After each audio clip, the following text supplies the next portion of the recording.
안녕하세요. 사랑하는 성도 여러분. 계속해서 말씀 통독 잘 하고 계시죠? 오늘은 사무엘하 19장과 20장을 읽는 날입니다.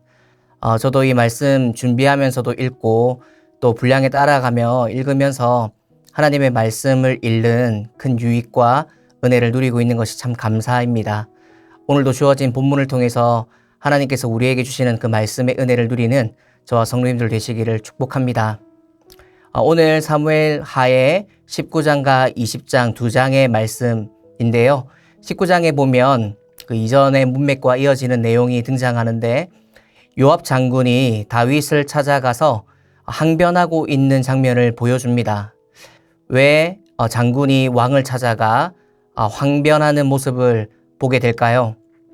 바로 이유는 다윗에게 속한 군대가 전쟁에서 승리하긴 했지만 아들 압살롬이 죽음으로 인하여서 다윗이 큰 슬픔에 빠져서 그 아들의 이름을 부르며 울고 있었기 때문입니다. 그 모습이 백성들에게 전해지고 전쟁의 승리의 기쁨은 온데간데 없이 왕이 슬퍼하고 있는 모습 때문에 백성들 전체가 그 슬픔에 전가되어서 슬픔에 침체되어 있었기 때문이죠.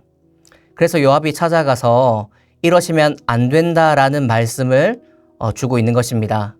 백성들은 다윗 왕을 위해서 목숨을 바쳐 싸운 자들인데 그들의 마음과 그들의 형편은 살피지 못하고 이렇게 압살롬으로 인하여서 슬픈 모습을 하고 있는 이 장면이 옳으냐라는 것을 요압이 충언하였습니다.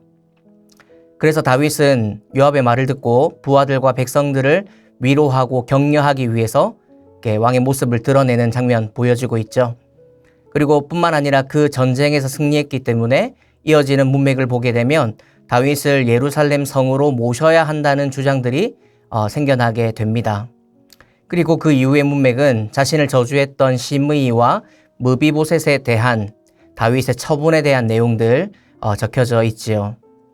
이어지는 사무엘하 20장의 말씀을 보게 되면 결국 그 19장에 있었던 내용의 완성, 그러니까 다윗이 예루살렘 성으로 복귀하게 되는, 완성하게 되는 모습을 보여주고 있습니다.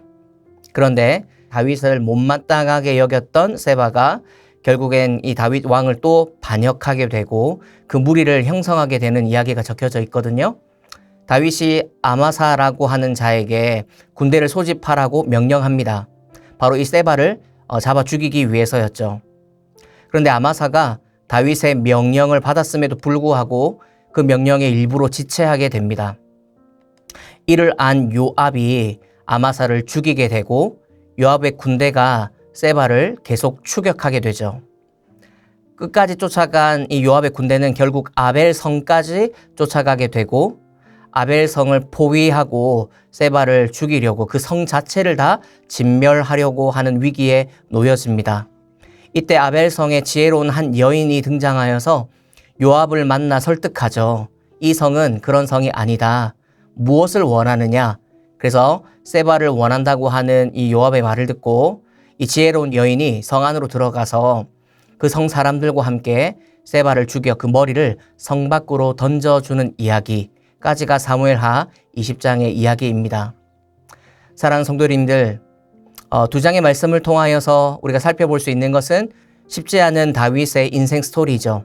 왕으로서 정처 없이 떠돌아야 하는, 또 계속해서 적들이 생겨나고 반역이 일어나는 그런 상황을 마주하고 있는 다윗의 인생사 살펴보고 있습니다. 그럼에도 불구하고 그 가운데 함께 하셨던 하나님의 손길, 하나님의 섭리를 볼 수 있는 장면들이죠. 오늘 말씀을 읽으면서 다윗의 구구절절한 그 인생 스토리 가운데 우리 인생 가운데에도 역사하고 계신, 함께하고 계신, 은혜로 함께 하시는 그 하나님을 우리도 누리는, 우리도 발견하는 그런 시간 되었으면 좋겠습니다. 기도하겠습니다. 사랑하는 하나님, 험난했던 다윗 왕의 이야기를 보게 됩니다. 자신을 대적했던 아들의 죽음 앞에 기뻐할 수도 또 슬퍼할 수도 없던 다윗의 인생. 수많은 대적들이 끊없이 있지만 그 가운데서도 하나님의 은혜로 함께 하심으로 다윗을 세워가시는 장면들을 보게 됩니다. 그 크신 은혜를 오늘의 우리의 삶 속에서도 누리게 해 주옵소서. 예수님과 동행하는 삶이 되기를 소원합니다. 감사드리며 예수님의 이름으로 기도합니다. 아멘.